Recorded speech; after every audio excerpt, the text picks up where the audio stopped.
En 1632, cuando Galileo tenía 68 años de edad, terminó el Diálogo sobre los dos máximos sistemas del mundo, una disertación sobre todos los puntos que él trataba de defender. Fue un intento de volver a presentar su teoría de la Tierra en movimiento y una verdadera joya literaria. Galileo había calculado mal, y la aparición del libro fue como si se tirase de cabeza contra el suelo. El Papa Urbano VIII se enfureció ante aquel acto de abierto desafío. Los jesuitas, dando escape a años de resentimiento, hicieron todo lo que pudieron para avivar la ira del pontífice. El libro fue suspendido y sometido a un concienzudo examen. Cuando Galileo se dio cuenta del resultado se quedó totalmente mudo, sorprendente para un hombre como él. El diálogo fue considerado inaceptable para la Iglesia, pero todavía iba a suceder algo peor. El Papa convocó a la Inquisición, lo que condujo a Galileo a una situación realmente crítica. Galileo se encontraba en un estado de shock cuando la Inquisición de Florencia llamó a su casa con una acusación formal. Le ordenó que se presentara en Roma antes de 30 días para responder a los cargos que pesaban contra él. Era justo la noticia que más temía. Galileo iba a ser acusado de herejía y procesado. En Roma se celebraron una serie de vistas e interrogatorios para poner a prueba las convicciones y la inteligencia de Galileo. Como en la primera ocasión, y aunque estaba débil y enfermo, se defendió con habilidad y brillantez, intentando superar a sus detractores por medio de la oratoria. Pero ahora iban a obligarle a hincar la rodilla. No era aquel el momento para su prosa satírica. Estaba luchando por su vida, por su honor, por la verdad. De los archivos del Vaticano llegó el documento falsificado en el que se le ordenaban no sostener, enseñar ni defender la teoría copernicana en ninguna forma. Galileo protestó y afirmó que dicho documento no recogía los hechos correctamente. Pero sus esfuerzos fueron en vano. Los diálogos iban claramente contra esa orden. No había salida posible. La Inquisición no se andaba con sutilezas. Sabía cómo hacer confesar a la gente. Buscaba un punto débil en el acusado, a menos que éste admitiese su culpabilidad. Sus amigos suplicaron a Galileo que se declarara culpable. Tragarse el orgullo y la vanidad, admitir haber olvidado que había sido advertido y abandonar la teoría de que la Tierra se movía para seguir vivo. Su vida estaba en sus propias manos. ¿Cuál iba a ser su decisión? No había posibilidad alguna de defender su postura. Para Galileo, la decisión era clara. ¿Valía la pena morir por la verdad? ¿Debía soportar la cárcel, la tortura y ser quemado en la hoguera por sus creencias científicas? ¿Debía sacrificarse por los principios que sabía que eran ciertos? En última instancia, ¿poseía el coraje para afrontar el martirio en aras de la ciencia?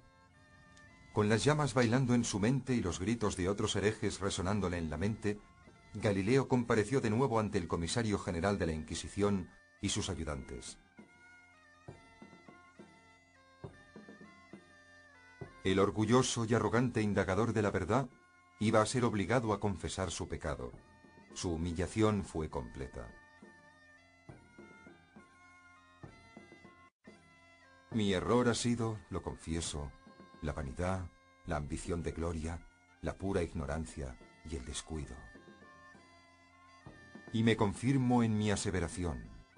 No he sostenido ni sostengo como verdadera la opinión que ha sido condenada del movimiento de la Tierra y la inmovilidad del Sol. Si me concedieran, como yo deseo, los medios y el tiempo para presentar una clara demostración de ello, estoy listo para hacerla. Habiendo confesado, Galileo esperaba una sentencia clemente, pero su antiguo amigo, el Papa, quería venganza. Su deseo era destruir a Galileo. La sentencia fue severa. Postrado de rodillas, un hombre anciano y enfermo esperaba temblando de miedo bajo la larga túnica. Su sentencia de prisión se confirmó, al igual que la prohibición de su libro. Pero solo más tarde, llegó la parte más dura para el orgulloso genio. Yo, Galileo, hijo del finado Vincenzo Galilei, florentino, de 70 años de edad, he sido declarado por el Santo Oficio culpable de ser sospechoso de reiterada y vehemente herejía. Eso es como decir que he sostenido y creído que el Sol era el centro inamovible del universo, y que la Tierra no era el centro y se mueve. Con sincero corazón y una fe ciega, abjuro, maldigo y aborrezco de los errores y herejías anteriormente mencionados.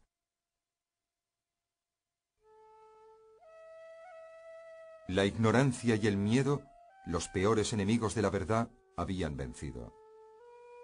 El progreso científico en Italia se detuvo en seco. El consuelo de haberle sido concedido regresar a Florencia se vio empañado por otro golpe amargo.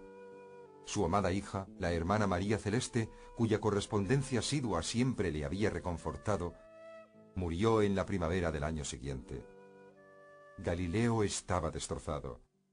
Parecía que no deseaba otra cosa que reunirse con su hija fallecida.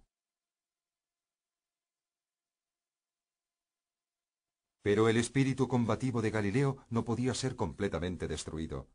Poco tiempo después, un forastero escribió que Galileo y sus amigos, en particular un hombre llamado Piccolomini, estaban esparciendo papeles por el suelo con tanto entusiasmo que uno no podía más que mostrar admiración.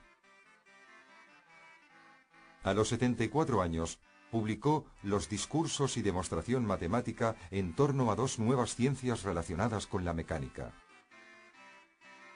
Lejos de estar acabado, de nuevo se lanzaba a la guerra contra Aristóteles, como haría un niño castigado injustamente. Era otra obra brillante en la que abordaba algunos de sus argumentos preferidos: el movimiento, la aceleración, la mecánica y la filosofía de la ciencia. Su frase, cualquier fuerza imprimida a un objeto hará que dicho objeto mantenga un movimiento uniforme, permanece como uno de los pilares fundamentales de la física, demostrando lo avanzado que era el pensamiento de Galileo. Pero al final, cuando se debilitó su vista y se quedó ciego, ya no pudo continuar con sus experimentos.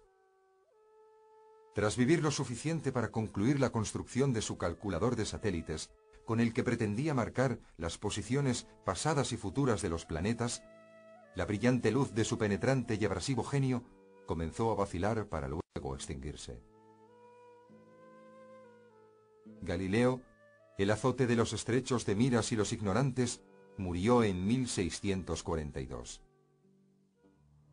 La importancia de su trabajo, los principios que estableció en matemáticas y en física y que hoy afectan nuestras vidas, son reconocidos ahora, casi 400 años después, por la Agencia Espacial Norteamericana, la NASA, mientras la sonda Galileo abre aún más las fronteras del conocimiento científico, tal como hizo él en su tiempo. Aunque la fuerza de la ignorancia goza del poder para asestar una terrible venganza sobre aquellos que osan interponerse en su camino, Galileo Galilei, un artista, un músico, un filósofo, un matemático, pero por encima de todo un pionero y un rebelde, se atrevió a defender y enfrentarse a todos en su persecución de la verdad. Todos nosotros tenemos con él una deuda inextinguible.